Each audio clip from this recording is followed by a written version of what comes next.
es un punto de partida. Axel Kaiser, muchas gracias por tu tiempo para conversar. Sí, por supuesto. Encantado.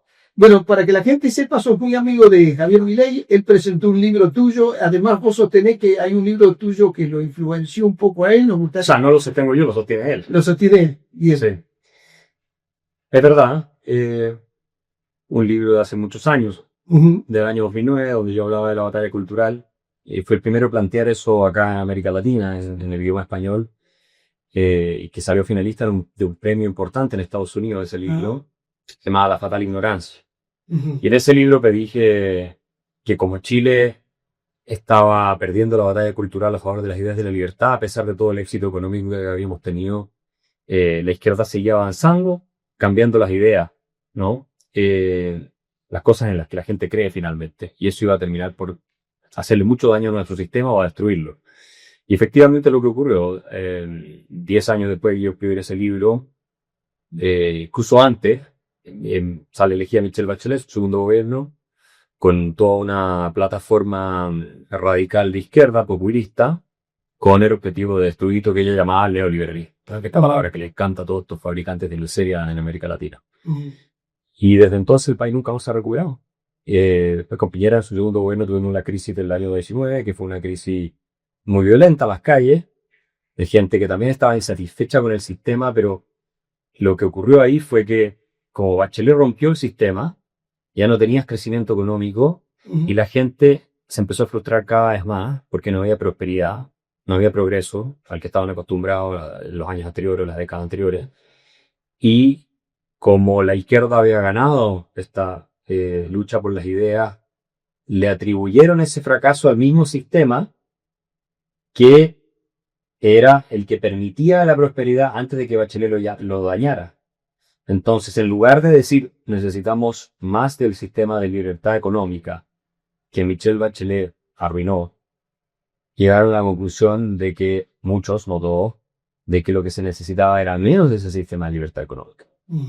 Y por eso después se termina haciendo una constitución bajo el gobierno de Boric, que la rechazamos con un 62%, comunista, básicamente. Era una constitución comunista, muy radical, muy woke, muy progresista, que en algún minuto obligó a la gente en Chile también a despertar y decir, no, nosotros no queremos un sistema comunista en Chile. Porque se dieron cuenta hacia dónde iba todo esto. Y Boric era uno de los que lideraba esto, ¿no? Boric siempre ha sido marxista, igual que Michelle Bachelet. Y bueno, ese diagnóstico impresionó al presidente Milei, que luego, leyó el libro mucho antes de ser presidente, porque responde a la pregunta de cómo es posible que un país tan exitoso como Chile se suicide. Y ahí había otro tipo de explicaciones y todas eran malas. Pero el libro que yo escribí, y lo que yo venía diciendo en muchos foros, no solamente lo dije antes, es decir, lo predije. O sea, yo sí lo vi venir. Fui el único que lo vio venir en Chile. Sino que además está explicado de una manera en que es casi una copia, como si hubiera ido al futuro, hubiera vuelto y hubiera explicado qué pasó. Los ataques al sistema de pensiones, los ataques al sistema de salud privada, la expansión del Estado benefactor, todo eso está descrito ya en mi libro cuando nadie se imaginaba que algo se iba a hacer. Y ahí yo creo que ha habido mucha influencia porque el presidente me ha dicho, nosotros no queremos que después, una vez que hacemos todo el trabajo duro, que es muy difícil hacer toda esta reforma, es muy complicado, bueno, la izquierda instale su relato y las vuelva a destrozar. Eso hay que cambiar la mentalidad de la gente para que no apoye de nuevo a romper. ¿Qué ves lo que podés resaltar como más importante de las políticas que lleva adelante Milei? Bueno, la caída de inflación es básicamente... Yo creo que el gran tema de la inflación en Argentina siempre ha sido el tema. La inflación ha colapsado. Ahora acaban de salir los números de 1,5%. De hecho, tiene deflación en alimentos.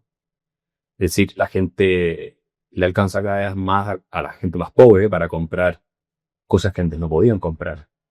Y eso se refleja en la caída de la pobreza. Y sí, todavía la inflación es más alta de lo que debiera ser. Pero la tendencia es clarísima hacia la baja Y eso es una hazaña. Y yo te digo, porque yo discutí con varios de los economistas más importantes de América Latina. Y nadie creía que esto iba a ser posible. Nadie. Lo sorprendió a todos. Y uno solo. Yo sí pensaba que iba a ser posible, porque uno, conozco la determinación del presidente Milei, pero además él tenía respaldo de una generación que ya no es peronista, que es libertaria, que son gente joven que votó por él 16 a 24 años y que sacó casi un 70%. Y esa gente cree en él y cree en esas ideas y sabe que eso es lo que hay que hacer. Sí, porque además estamos en un país donde el 57% de la gente está en informalidad, o sea, están compitiendo. Bueno, en la informalidad, sí, claro, pero eso, ¿qué es la informalidad? La informalidad es la economía que los políticos declaran ilegal. Eso es la informalidad. ¿Por qué no te puedes formalizar? Porque los políticos, en su populismo infinito, en su estatolatría, aprueban leyes que te hacen imposible estar en blanco. Es caro meterse en el sistema. No puedes estar en el sistema, porque si tú estás en el sistema, digamos, es tan costoso que mueres, desapareces.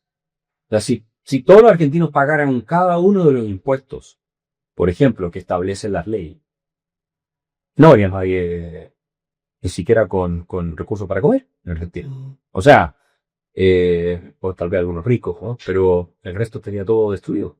Tú tienes que hacer eso para sobrevivir. O sea, ¿cómo hace una persona que, yo te digo, no terminó la secundaria para formalizarse si tú le pones un ejemplo, un salario mínimo alto? De no sé, 500, 600 dólares por mes. Te ponemos cualquier ejemplo, ¿no? Sí. Y pones muchas barreras al despido para que no los puedas sacar. Y tienes sindicato muy fuerte. ¿Cómo lo haces? Esa persona está obligada a irse al formalidad. No puede ser contratada formalmente. Es muy difícil porque el costo para el empleador, que no trabaja gratis, no puede hacerlo porque si no quiebran y se muere de hambre, lo impone el Estado. Lo imponen los políticos. Pero los políticos no son los que crean el empleo, no son los que tienen las empresas, no son los que producen nada. Los políticos destruyen. Los políticos consumen. ¿Ya? La riqueza que producimos los ciudadanos. Ellos no crean nada. Si crearan algo, nos pagarían impuestos a nosotros, no al revés. Nosotros tenemos que pagar impuestos a ellos porque ellos viven de nosotros. Y en consecuencia, la informalidad podríamos llamarla como la economía de subsistencia, la economía de sobrevivientes. Claro. Que se defiende frente al Estado, evadiendo el control del Estado, ¿no? Porque si no lo va, bueno, no puede prosperar, no puede salir adelante. Axel, una de las críticas que recibe Milei fue que cortó muchas ayudas sociales y que además cortó la obra pública. Se inspira en lo que fue el modelo de obra pública de Chile. ¿Nos podés contar de qué se trata? Lo que pasa es que la obra pública históricamente en América Latina y también en Chile, y ni hablar en Argentina, fue básicamente una excusa para robar. Y si no, mira el caso de Odebrecht. Bueno, Odebrecht es el mejor ejemplo, pero tienes también acá todos los casos que estuviste vinculados al gobierno de los K, con obra pública que costaba miles de millones de dólares, o cientos de millones de dólares. En las provincias también, cuántos gobernadores no se han beneficiado de contratos truchos. Entonces, punto uno, cortó la obra pública, pero hay que decir una cosa, cortó el robo, cortó el despilfarro. Porque los ejemplos que hay acá en Argentina, que hemos visto de carreteras que nunca se terminan, o puentes que no van a ninguna parte, cuestiones de eso, es delirante. ¿Para qué? Para poder robar. Eso es punto uno. Punto dos, hay que decir una cosa. No había alternativa. Si esto es como quejarse, porque es tu familia, y lo que se aplica a una familia se aplica a todo un país. Ha vivido a punta de deuda durante mucho tiempo y en algún minuto ya no te puedes ir de vacaciones a Disney, ya no puedes seguir pagando la cuota del IRC, ya no puedes estar en el barrio más grande, ya no puedes salir a comer a los mejores restaurantes, no le puedes regalar los cartiers a tu señora, y hay que, pero ¿cómo? ¿Qué mala persona eres? ¿Por qué no seguimos yendo a Disney? No, lo que pasa es que se sacó la plata. Claro. La pregunta es, ¿no habría que controlar la corrupción en vez de frenar? No se puede. Es completamente imposible. La corrupción no la puedes frenar esperando que la gente se comporte de manera decente. Si tú creas los incentivos, especialmente países como los nuestros que tenemos menos densidad moral que otros, pero si tú creas los incentivos que permiten robar, la gente va a robar. No toda, pero hay un grupo de gente que va a robar. ¿Ya? Y como el sistema es tan corrupto, además esa gente nunca se va a ir a la cárcel porque están vinculados a políticos, vinculados a redes de poder que hasta tienen influencia en tribunales, etc. Entonces, lo que tienes que hacer es lo que hay que hacer, que no se roba la plata, y además, el Estado no sabe hacer obras públicas. Los políticos, que son el Estado, son los políticos y los reestatales, que son amigos de los políticos, esa es la verdad, ¿qué saben de hacer carretera? Entonces, claro, pero se la dan a un amigo. En vez de hacer una concesión bien hecha con bases con licitación transparente, que puedan ser auditadas y todo lo demás, donde vienen desde empresas francesas, japonesas, norteamericanas, a querer construir las carreteras acá. Como es en Chile. Nosotros tenemos la mejor infraestructura de América Latina. ¿Ya? ¿Y eso por qué fue? Por las concesiones. ¿Y sabes quién fue el que más avanzó en Chile? Ricardo Lagos Escobar. Socialista. Cuando fue ministro de Obras Públicas en la década de los 90. Él fue uno de los que más insistió con las concesiones. ¿Por qué? Porque otro tema. Estas son inversiones de miles de millones de dólares. Miles de millones de dólares. El Estado no tiene esa plata. Entonces, lo lógico es que la inviertan los privados. Claro, recuperan con la concesión. Y recuperan con una tarifa que cobran cuando un pegajosa. Ahora, aquí se bajan los impuestos. ¿Qué pasa en esos pueblos donde hay poca gente y hay que hacer rutas? Porque yo, tengo ideas liberales. Entonces, me parece muy bien lo que vos planteás. Esto es decir, cada uno se debe preocupar con su esfuerzo, con su trabajo, el bienestar que quiere. Ahora, hay gente que nace en zonas marginales, donde la escuela más cerca está a 3 kilómetros, su casa es de madera y no hay ruta. No, bueno, pero tú no puedes ir y ponerle una ruta a cada persona que se va a vivir lejos. Eso tú no lo puedes hacer. Porque no, ¿quién la paga? ¿Quién la paga? La paga el ciudadano que está en Buenos Aires, o que está acá en Tucumán, o que está en Córdoba, o que está en cualquier parte, y que tampoco tiene la mejor seguridad, tampoco tiene la mejor salud, tampoco tiene la mejor infraestructura, no tiene transporte público decente. Entonces tú estás diciendo a ellos, bueno, ahora hay un señor que se le ocurrió irse a vivir en una parte de la Patagonia que está a 30 kilómetros de todo, cualquier pueblo, cualquier clínica, cualquier cosa, entonces hay que hacerle una ruta especial a esa persona y gastar los 500 millones de dólares para que esa persona pueda llegar. No. O sea, tu decisión. Otra cosa es el interés nacional, que tú tengas zonas extremas, donde hay pequeños conjuntos de habitantes que tienen que estar presentes porque de lo contrario tú no ejerces soberanía. Y tú no estás presente. Ahí tú puedes hacer una inversión por razones de seguridad e interés nacional, de infraestructura, ¿cierto? Pero no porque a una persona se le ocurrió irse a vivir al monte, entonces hay que ponerle una ruta que vaya hasta la última. No, te decía, ponían ejemplo en movilidad urbana, en zona, la región.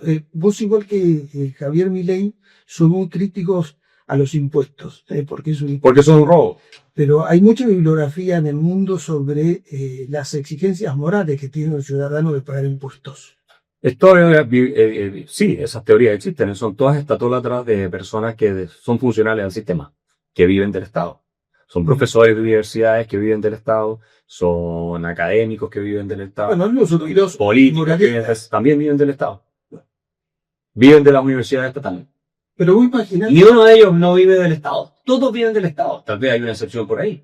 Pero todos viven del Estado. Y es más, yo te digo, hay un filósofo, que uno de los grandes filósofos que todavía está vivo en el mundo, porque uno de los problemas que tenemos en Occidente es que ya no producimos filósofos, ni gente que piensa.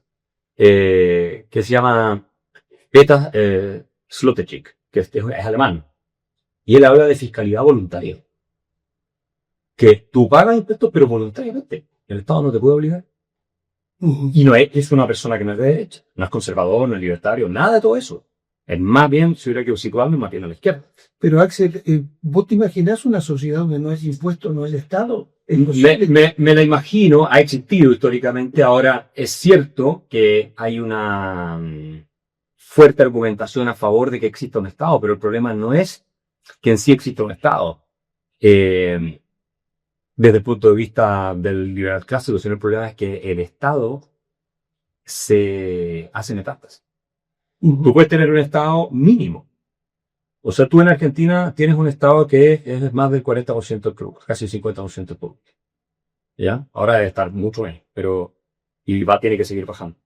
Que es mucho más grande que el suizo, que es mucho más grande que una serie de estados que funcionan mucho mejor que Nueva Zelanda, que etcétera, etcétera. ¿Y qué es el Estado? El Estado es un grupo de personas. No idealicemos el Estado, no hagamos esta religión del Estado, porque el Estado es un grupo de personas. ¿Qué características tiene ese grupo de personas? que vive de lo que otros producen.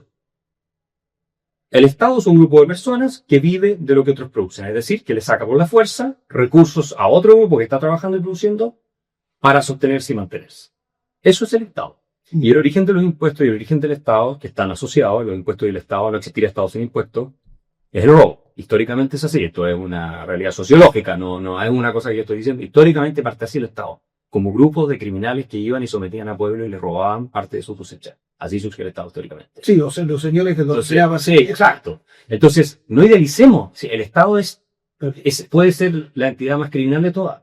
La Alemania nazi fue el Estado. La Unión Soviética fue el Estado. Cuba el Estado. Venezuela el Estado.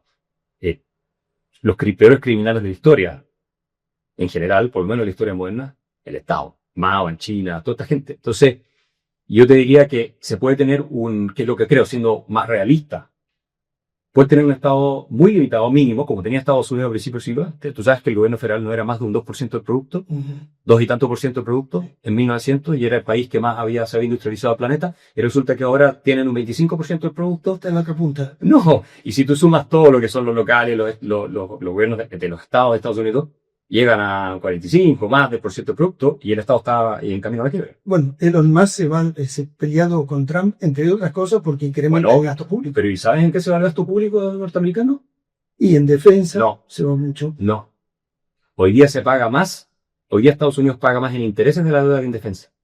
Y paga más en salud, paga más y en pensiones, mucho más que en defensa. Defensa es un ítem relevante, pero es un ítem que no está entre los más grandes. De los dos más grandes, 2 o 3 más grandes. Y entonces, si tú haces un análisis del presupuesto del gobierno federal, 2/3 es lo que se llama derecho social. O sea, Estados Unidos es un país que avanza a la quiebra, tal como dice Elon Musk, y como dicen otros economistas, es el único que lo está diciendo. O sea, mucha gente que dice esto, porque están avanzando por el camino argentino, esta idea de que la gente puede vivir a expensas del Estado. ¿Pero qué es el Estado? El Estado, dijimos ya, son personas que viven de la plata de otros. Entonces, para que estas personas te puedan dar a ti algo, tienen que quitárselo a esos otros. Y entre medio el que reparte se lleva la mejor parte. Entonces, mientras más crece el Estado, más parasitas tú a los que producen, menos incentivos tienen para producir, se van cogiendo la cantidad de gente que produce y la cantidad de lo que es producido también. Y entonces, como tú has creado todas estas redes clientelares acá, tienes que ir estrujando cada vez más acá el limón, estrujando cada vez más. Entonces el parásito empieza a crecer, hasta que terminan matando el sector productivo. Y eso es lo que le pasó a ustedes en Argentina. Si no es porque llega Milei a la UTI, no sé cómo dicen acá, la sala de cuidados intensivos, cuando ustedes estaban con el infarto, ustedes habrían tenido una hiperinflación de 15.000, 17.000%, habrían tenido 90% de pobres y un país en llamas, con miles de muertos. ¿Por qué cita de la realidad de Estados Unidos y de la política de Donald Trump se lo compara a Milei con Donald Trump? ¿Qué se identifica entre ellos? No sé por qué los compararán, seguramente porque son outsider, disruptiva, en fin. Pero Milei es un intelectual, Donald Trump no. No, Milei no es economista, es un empresario además. No, Milei es un intelectual. Perdón, sí, Donald Trump. Milei es un economista y es un intelectual. Donald Trump es un empresario y un showman. Su negocio era de la televisión. Entonces, o sea, donde se hizo muy conocido en Estados Unidos fue con ese show, The Apprentice, ¿no? Bien, en muchas charlas o entrevistas que hicieron, que he visto horas y horas, decir que el modelo de Milei se puede parecer al de Reagan y al de Margaret Thatcher. Sí, yo creo que la transformación económica e institucional más relevante de la historia moderna es la que está pasando acá en Argentina. Y Margaret Thatcher y Reagan fueron en su minuto los que hicieron eso en Inglaterra y Estados Unidos, después de Chile, porque Chile fue el que partió con esto, con los Chicago Boys. El gran ministro haciendo que tuvimos a Nambiji, que fue de la segunda parte de la década del 80. Y él fue el que nos sacó de la crisis grande del año 81. Yo lo entrevisté. Sí. Vos cuando lo comparás con las políticas de Ronald Reagan y Margaret Thatcher, no ignorás que fueron muy críticos algunos, porque dicen que en realidad profundizaron la desigualdad que existe en la sociedad, que mayor concentración económica. No hay evidencia, la verdad, de eso. Inglaterra era un país completamente destrozado cuando Margaret Thatcher llega al poder. Era un país casi con una economía centralmente planificada. Que tú Era keynesiano, lo que pasa es que venían de la Segunda Guerra. Fíjate que, no, pero espérate. Alemania, que fue completamente destrozada en la guerra. No quedó una piedra sobre otra en Alemania. Y todos los hombres, o muchos de los hombres, casi todos muertos. El capital humano destruido. Los que no se pudieron fugar se jugaron a Estados Unidos, otros se fueron a Rusia. Alemania ya en la década del 70, cuando llega Margaret Thatcher al poder, económicamente era más fuerte que Inglaterra. Inglaterra no fue destruida en la guerra. Fue bombardeado en un par de partes, muy poco, y ganó la guerra. Sin embargo, los alemanes, con todo destrozado, con nada. El plan Marshall el plan Marshall fue irrelevante. Sí, completamente irrelevante.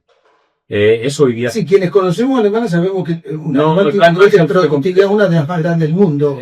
Sí, y eso no tiene nada que ver con el plan Marshall. El plan Marshall fue una ayuda en su momento, pero muy limitada en términos de lo que fue el desarrollo alemán. Pues el milagro alemán no depende de... No, el milagro alemán dependió de un señor que se llama Ludwig Erhard, que fue ministro de Economía y después fue canciller. Y Ludwig Erhard era hayekiano, era amigo de Friedrich Hayek, que es uno de los referentes del presidente Milei. Sí. Y Ludwig Erhard reformó contra lo que decían las fuerzas de ocupación, porque acuérdate que Alemania era territorio ocupado por los aliados. Contra lo que decían, Ludwig Erhard reformó, y después tuvo el respaldo de ellos, pero reformó toda la economía alemana. Y los economistas estatistas norteamericanos, keynesianos, había uno famoso que se llamaba John Kenneth Gabriel, y había otros más, que estaban en contra de la reforma monetaria que estaba haciendo Ludwig Erhard y en contra de todas las reformas económicas. Y ese es el origen del milagro alemán, es la liberalización de la economía alemana, porque Erhard estaba convencido de que Alemania no estaba tan mal, que estaba en una situación espantosa, por las escuelas, por los estragos de la guerra, tanto, sino que era por sus instituciones socialistas, por su socialismo. Y él hace todas esas reformas y escribe un libro muy bueno que se llama Bienestar para Todos, donde él explica que el mercado es la fuente de progreso y prosperidad y que lo peor que hay es el Estado benefactor. Lejos. Porque el Estado benefactor fue lo que usaron los nazis, obviamente, también para solucionar aparte del pueblo que lo apoyara. Entonces, ese es el origen del plan Marshall, fue marginal. Tú puedes meterle mucha plata a un país y si no hace los cambios institucionales y todo, no te sirve nada. Mira cuánta plata han metido en Haití. Sí. No, cuando la plata se va en la burocracia, en la corrupción. Sí, exacto. Mira, para terminar, ¿cuál es el futuro que le ves a la Argentina si las ideas de Milei triunfan? Tiene por delante las reformas estructurales que no pudieron hacer los presidentes, que es la reforma laboral, la reforma previsional e impositiva. Sí. Va a ser el país que más va a crecer en el mundo. Va a ser el país que más va a crecer en el mundo, se va a convertir en uno de los países más ricos del mundo. Va a ser un magneto de capital humano de inmigración que va a llegar de Alemania, va a llegar de Francia, va a llegar de Italia, va a llegar de Estados Unidos, va a llegar de Inglaterra, va a llegar de todos esos países que están destruyéndose. Estados Unidos tal vez se salve porque tiene otras fortalezas, pero Europa no. Y se van a ir a vivir acá, como fue en el siglo XIX, principios del XX.